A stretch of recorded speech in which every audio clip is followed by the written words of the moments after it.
Get ready to take a flamethrower to the official narrative and learn what the elites don't want you to know. You're listening to The Tom Woods Show.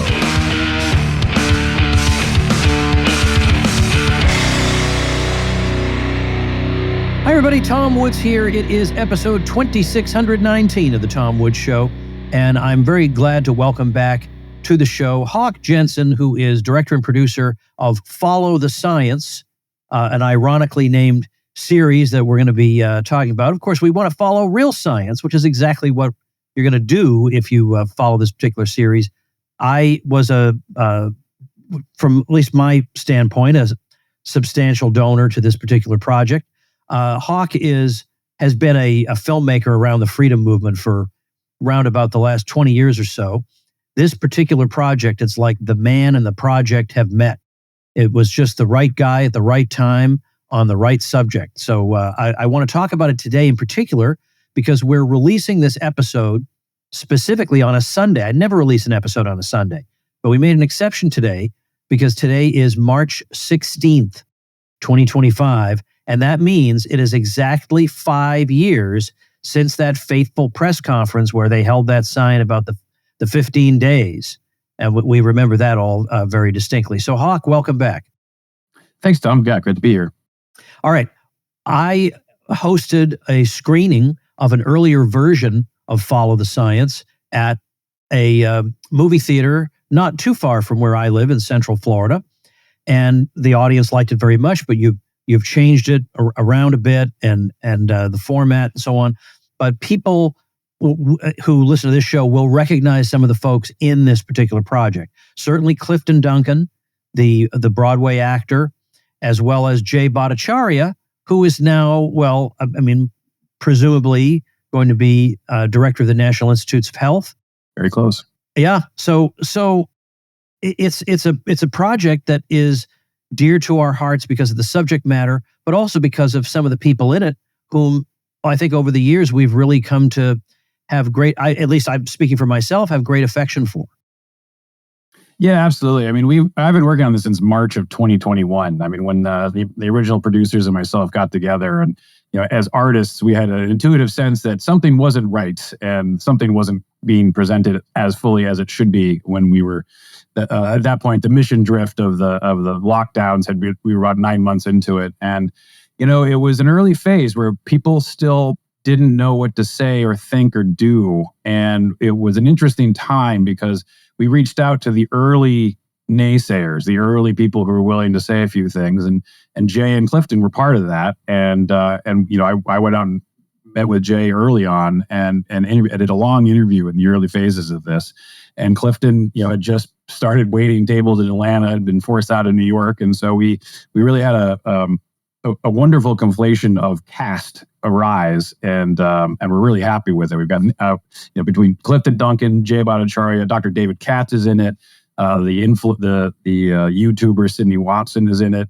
Nick Hudson, who brings an interesting perspective, sort of the scientific communicator, as well as characters like Zuby and Dave Smith. So and then a whole host of other characters. So it's been a really amazing that cast was in the early phases of their ascent into sort of the mainstream dissidents, if you will.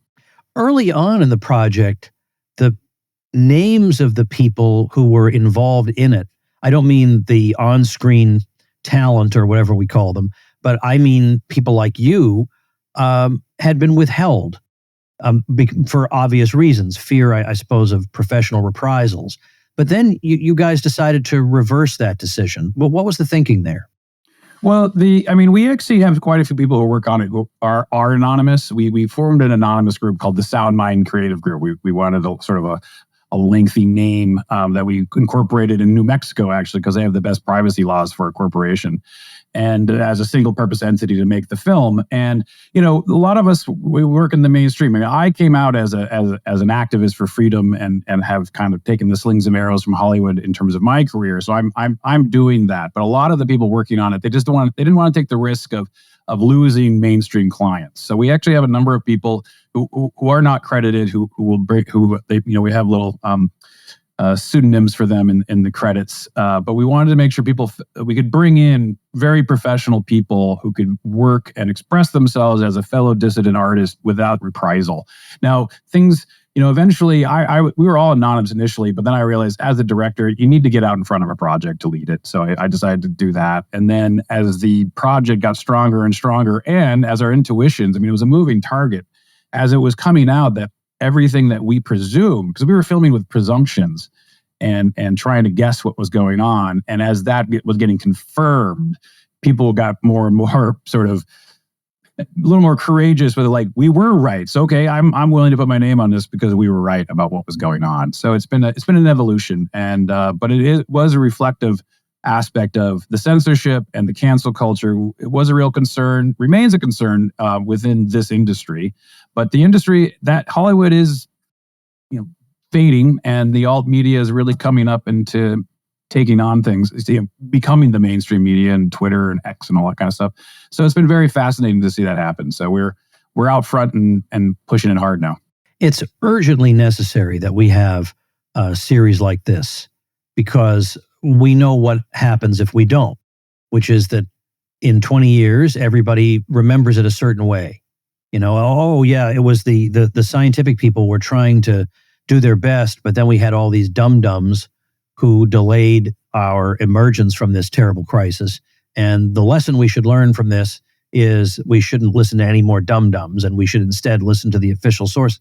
We cannot allow that to happen. What's interesting that is just a recent, because what was within the past week or so that Jay had his confirmation hearing, was that at that hearing, not one Democrat confronted him about his positions on the COVID restrictions. Not one. Now, if this had been several years ago, that would have been the whole hearing. Not one. This time, the hearing was the predictable Democrat thing. Oh, well, we're afraid you might cut the budget. Okay. But not one dared to raise the issue of the lockdowns. Number one, because they know he knows more than they do. Sure. And number two, they know it's a loser. And that is a very interesting shift in let's say the state of opinion. The Democrats know it's a loser. It didn't come up once in that hearing. Yeah, watching the zeitgeist change like that has been really fascinating. And yeah, it's been very clear that Jay and his colleagues and his fellow scientists who were calling it out for it, that those people call the science had presented the need, and the leaders were sort of letting we let the science decide. That's one of where follow the science came from. It was we'll let science decide. It's beyond us as politicians making decisions, which is wrong, which is the opposite of what it should have been. And it's not defensible anymore. It was supposed to be, the presentation was a very short fix in this, flatten the curve. And then there was this mission drift that went on and on and on and on, and there's constant excuses. And, I've been living and breathing 2020 and 2021 for the last 5 years. And it's almost, it's like an old B sci-fi show where what's the issue of the week? When ventilators was the most important thing, and Elon Musk was going to start making those, and DeSantis and Cuomo were I have spare ones and I'll send it to you. And then that moved on, because that turned out to be a giant mistake and costly to lives. And then no one talked about that. Then there was the next issue and the next issue. And it's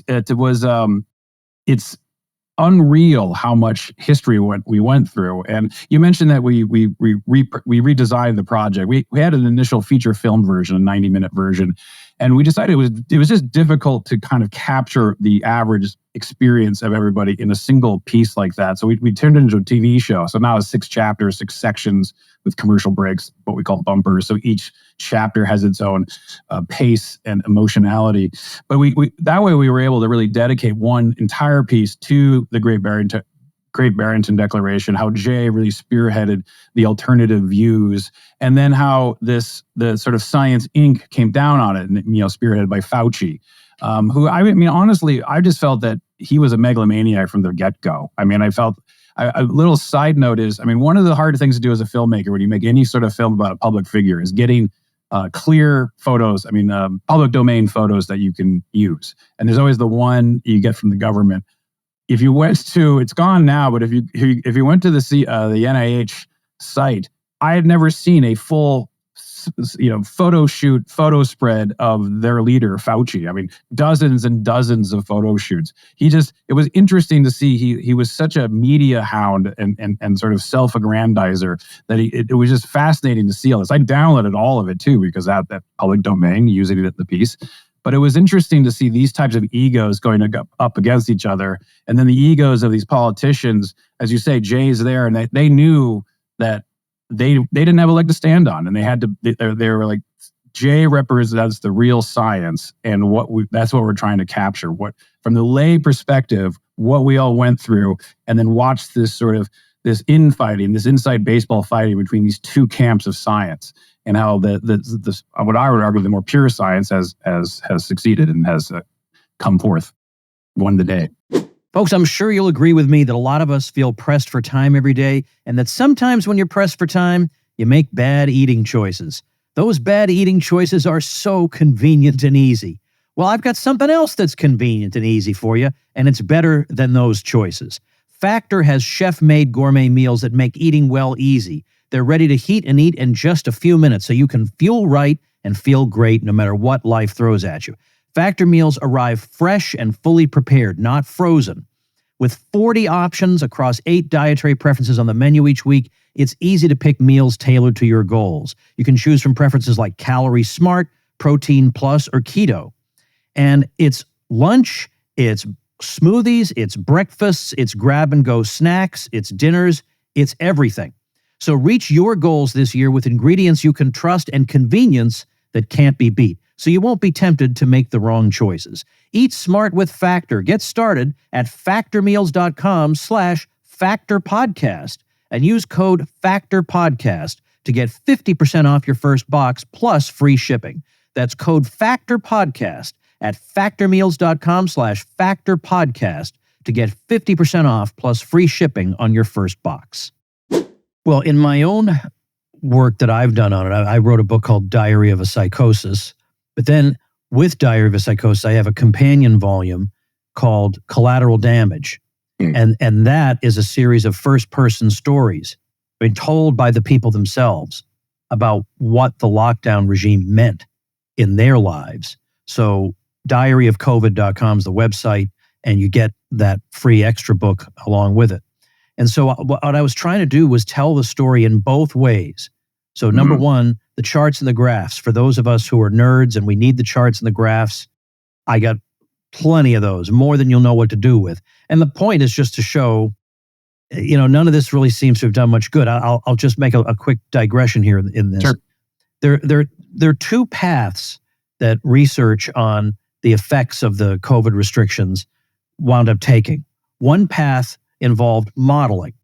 So we're gonna say, well, according to this model, the outcome would have looked like this, but because we had the lockdown, the outcome instead looked like that. But the other path that we can go is say, to heck with the models, they were wrong about absolutely everything. Why don't we just compare real life societies, one against the other? We don't have to worry about, is the model accurate or not? These are real life societies who actually did try or not try these various things, and we can compare them. Right. Jay Bhattacharya actually has a presentation he gave at Princeton, where I think it was Norway. The model showed that without a lockdown, the numbers look like this. With a lockdown, the numbers look like this. But the reality, the actual, what actually happened, because these are the two theoretical things. The theoretical model says no lockdown looks like this. Lockdown looks like this. The reality was this line at the bottom. Right. So that's why I'm not interested in any of that. Yeah, so we have various, we have fully animated graphs and right. comparisons, and we get into the nature of how you interpret the data. And Nick Hudson walks us through that. And I mean, same thing where there was the lockdowns did nothing. They did nothing to slow the spread of this supposed novel virus, and right. it shows over and over again. Like every way you look at it, you talk about the modeling, you talk about where the different interpretations of the data. It was the cat was out of the bag, and right. it was unnecessary. And you talk about the need for primary source. I mean, we have a restaurateur a story of a senior citizen and the story of some children that go through the process, and to kind of be the average experience of all the different parts of society, because it's important to capture these things. As you said, it's people start to forget it. This amnesia, there's this cultural amnesia that everyone just sort of accepts. And I think the political realm, the mainstream media rely on it. I mean, they never put dates on clips, so I find that fascinating news. I mean, but they rely on that amnesia. So I very specifically wanted to capture this crossroads, capture as much primary source material as possible, like your book, and present it to people so that they could remember it, because it inspires everyone to like, wait, I forget all these things happen, and it brings everything up. People never stop. You never get to the end of watching this and go, oh, I liked it. They just turn and start telling you all their stories. Yeah, they all bubble up to the top, which means it really is working, and that's key. I wanted the specific need. This project, in my mind, was to combat the amnesia, and I wanted to be evergreen for 10, 20, 50, 100 years from now, and for the kids who grew up in the hangover of COVID. Or there's people, the families that were separated. I wanted to have something that reminded everyone of what we went through, what life was before in terms of the hero's journey. There was the ordinary world. Then there was the presentation of the problem and the crossroads of, do we do nothing? Do we go to lockdowns? And then everything that happened that was normalized to change every day our habits, to change civilizational norms, our cultural norms, which I felt were foisted upon us unnecessarily. Well, what I was driving at is that you can approach this kind of thing with just the charts and the graphs. Mm-hmm. You can also approach it with human interest stories. And so I've tried to do both of those things. Mm-hmm. And I really do think that your series does a nice job of bringing that all together. I mean, for example, I am very interested in a lot of economic topics that some people would find rather abstruse. Like I am very interested in the history of the Federal Reserve System and its impact on the U.S. economy. Mm-hmm. But for the average person, I could tell them all day long about this thing. Yeah. But the thing that would do the most to affect them would be stories of how there's a particular family that just can't make ends meet anymore because everything's too expensive. That would do more for that person than all the treatises on monetary theory in the world. And yet my brain wants to just do the academic side. Whereas I think you struck a really good balance here. Thanks. Yeah. I mean, with that was very much the MO. I mean, it's a show, so we want to make sure it's interesting. It needs to be good and excellent throughout, because you don't want to lose people. If you get too deep into the woods of technicality, people, they tune out. And we wanted to hold that suspension of disbelief. There really is a Clifton Duncan is an everyman, and he really goes on this journey, and you sort of feel it with him. But in the course of doing that, we capture, the story of what it is to run a business, what it was to have elderly parents going through, the negligence at hospitals, the real costs to children, which are very profound and sad within the show, and just capturing that so that we could sort of triangulate what everyone can kind of grab a piece of and triangulate their own experience, their own emotionality. I mean, it's the first true worldwide universal experience where everyone was touched by the lockdowns in some form. So everyone has a story, everyone's primary source. And yet people just tend to let these things go. They don't tend to articulate, we're freedom of speech people and freedom of expression. And one of the things I'm always advocating is like, express it. I mean, put breath behind it and get it out and say it. And that's what we wanted this series to do, was inspire people to say their experience, because that's how we capture it. That's how we make it a historically significant thing, so it's not to be repeated. So that's a big part of our MO. When this project first got started, before we even saw the initial product that you released, I think the initial concern was the second it gets released, it'll be banned on YouTube immediately. And yet, even though YouTube is still by far the most unreasonable of the social media platforms, still, you get the sense that today, they'd probably leave it up, wouldn't they? Yeah. I mean, I think, leave it up, but the whole nature of shadow banning is interesting, the algorithms and all these things that are hard to really track exactly how they work. But yeah, I mean, I think I think they're open to it. We're going to be released initially on our own servers, and we'll be building out our distribution as such, but it's the fact that such a huge platform as YouTube was part of the censorship model, just like how the previous Twitter 1.0 was. I mean, the fact that they were all very content thinking, here's something that is, even though it's well researched, well made, a very reasonable presentation of the facts, it deviated from the acceptable government and mainstream narrative. So therefore, it was their job to censor it. And the fact that became the norm at this sort of crony capitalist social media level was terrible and shocking. I mean, that's what the Twitter files really exposed. And I mean, the fact that Jay Bhattacharya himself was invited and went and got to go look at his own correspondences and how he was censored personally is just, it's amazing that has happened, but it's also terrible that it happened. And trying to get voice and get attention for this project or any project like this is difficult these days still. And so we'll put it on YouTube in the process of how we roll it out eventually, and we'll see how long it lives up there. Hey everybody, let's take a minute to thank our sponsor, Persist SEO. If you're getting buried by your competition online, then build your brand, your reputation, and your lead flow with digital marketing by Persist SEO. If you're a small local business trying to compete against large companies in the service industry, then increase your visibility with Persist SEO. What if you have low or no leads coming in on a consistent basis? Well, then website search engine and conversion optimization can help move the needle to a more prosperous business model for you. Are you tired of cold calling and networking? Use your website as a lead generation engine. What if you're not showing up for your services in the search engines? Well, get found with Persist SEO Expert Search Engine Optimization. All you have to do is call 770-580-3736 or visit them at ineedseo.help for a free website audit and consultation. That's 770-580-3736 or ineedseo.help. What was the toughest part of a project like this?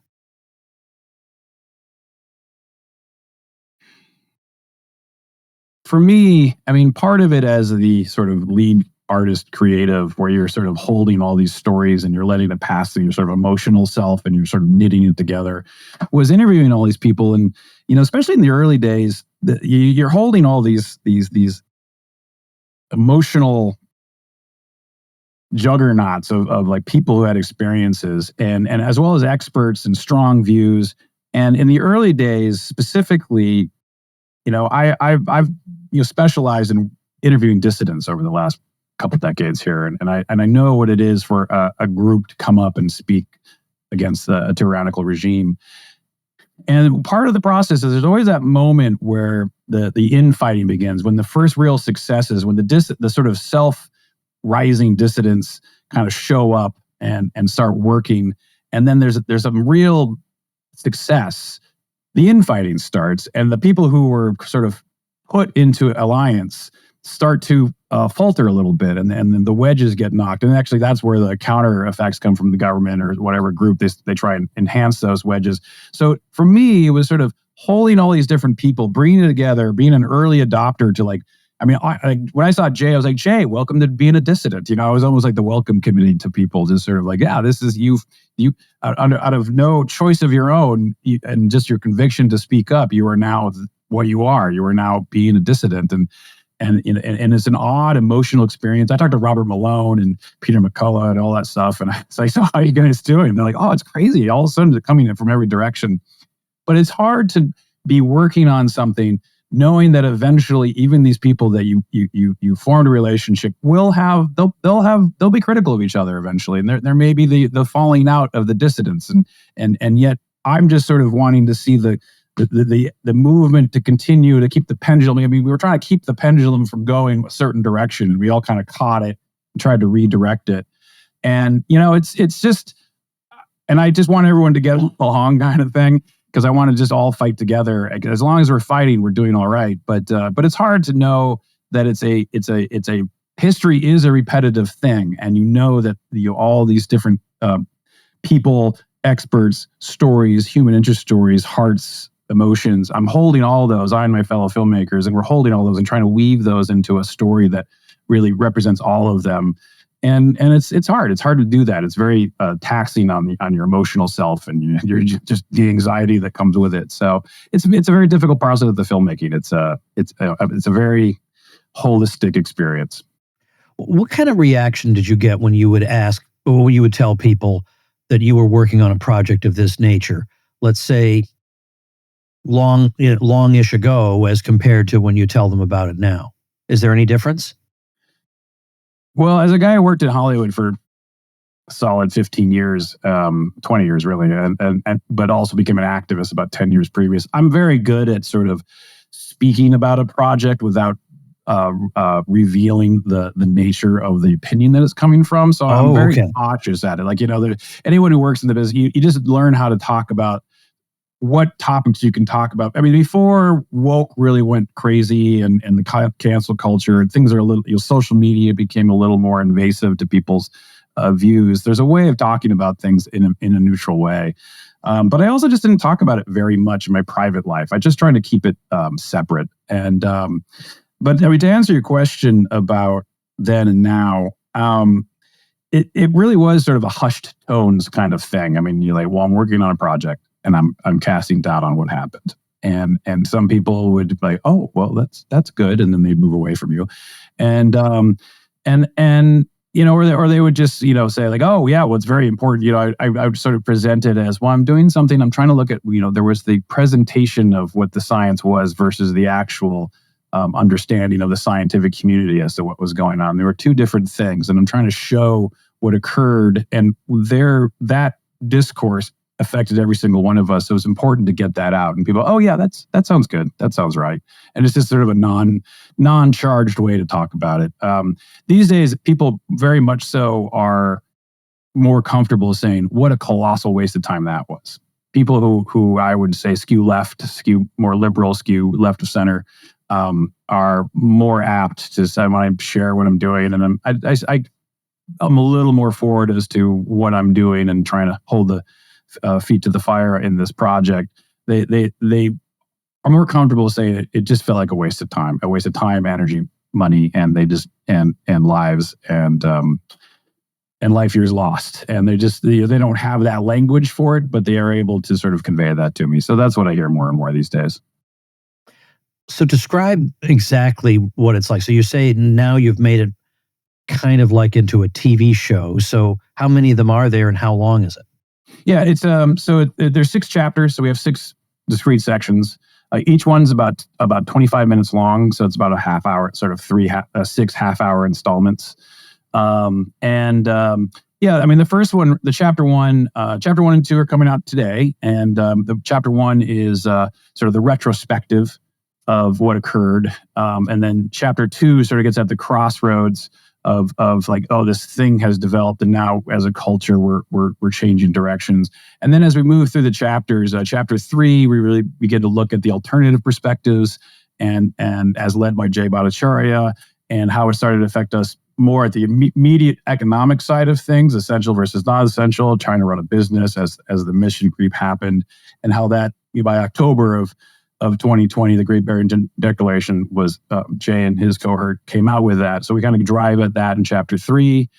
Chapter 4, we get into the cost, the real human cost to the senior citizen community, and what, as well as bringing into understanding of the data. You're talking about the graphs. We start looking at that. Chapter 5 is really dedicated to the children and everything that happened there. It's a very moving chapter. I'll just leave it at that for when people see it. And then chapter 6 is where we really look at Fauci. We really look at the presentation of asymptomatic transmission, and how that was sort of how used to kind of get us all to freeze in place and do what we were told on a writ large, and really how that's where our criticism of Fauci really comes in, and then our cast all comes in and says what they saw, what they think went wrong, how do we avoid doing this again. So we go through this sort of arc through the series, but then each chapter has its own pace and tone and experience. So that's how we restructured it. Do you have a website for the project? We do. It's followthescienceseries.com, but you actually have I believe it's tomwoods.com/documentary. I think. Oh, hold on. I'll double check that. Yeah. I believe let's see if that still works. If it doesn't, I will fix it so that it does. Yeah, I will make sure tomwoods.com. Oh, it does work. Yeah. tomwoods.com/documentary.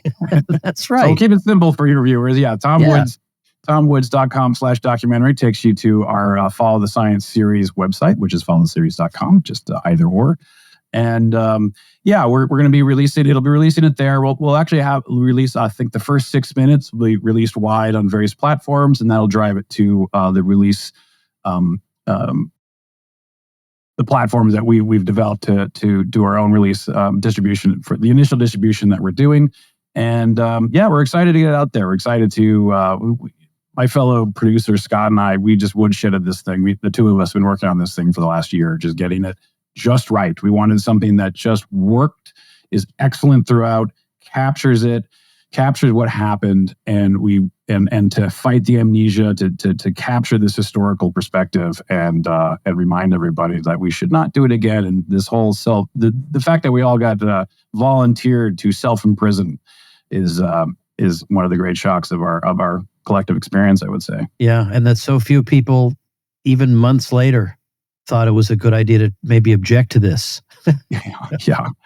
Just crazy. It's as if all the cliches came true. I mean, we sort of felt that we had experienced history, and history had happened, and suddenly watching huge swaths of people all kind of take on cliche archetypes and just sort of do what they're told, and then other groups would kind of emerge as the dissident group, as I would talk about. But it's been odd. I kind of made the joke. I mean, it's like everything's so dang cliche. It's just like they can't possibly mean that. This just seems to try to convince people to do that, and yet people would fall for it. I mean, they just couldn't see through it for some reason, and that seems to be the big filter. Those who can see through the propaganda, and those who can just hear it for the falsehood that it is. It's an interesting separation of the individual experience, I would argue.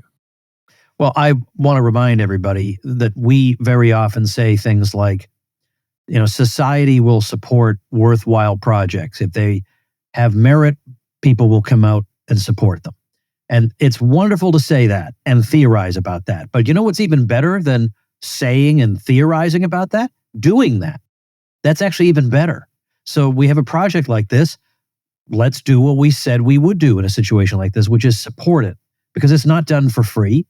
And as much as it may be a labor of love, it's also a labor of a lot of frustration and time, and it needs to be compensated. But it's not even just that.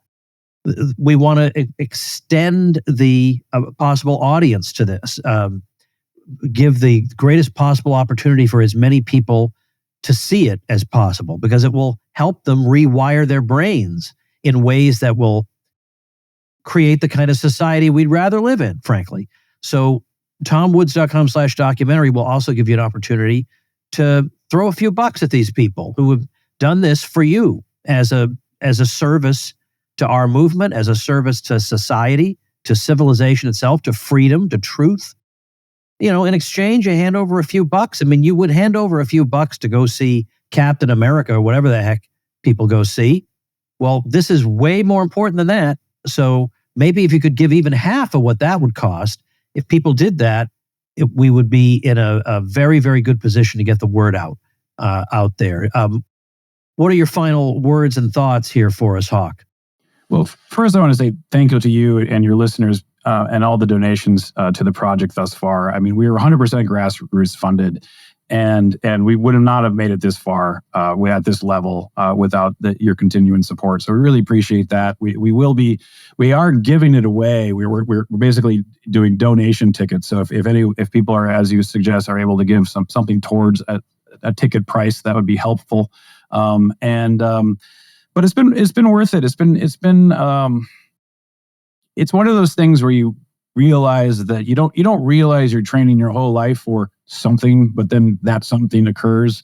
I sort of fell into the activism filmmaking about 15 years ago, and I just started meeting all these dissidents from people who had survived former Soviet Union's current socialist groups and other tyrannical closed societies of various political stripes. And and hearing their stories and learning their stories, it was like, wow, this is fascinating stuff. It's dark. It's hard to talk about it at a cocktail party because it's just really dark stuff. But I was getting trained in understanding how a tyrannical government tries to control dissidents.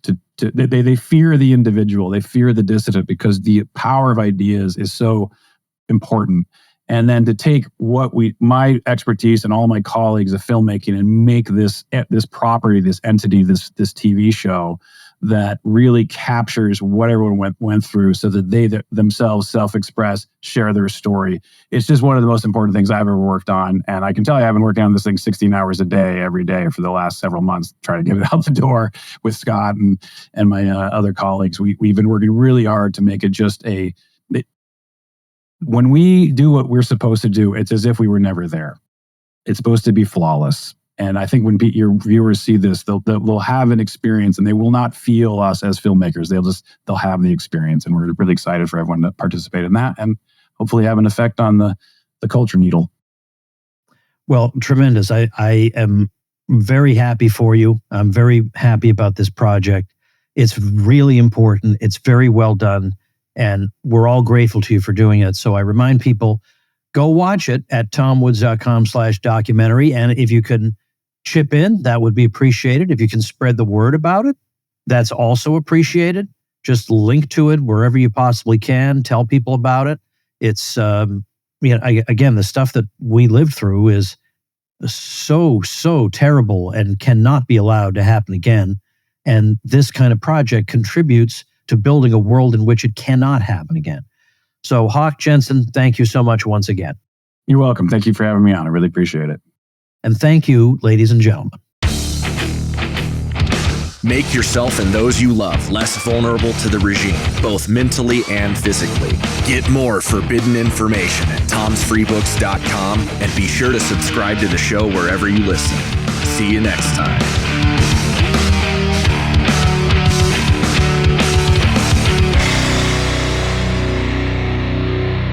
Like the sound of The Tom Woods Show? My audio production is provided by Podsworth Media.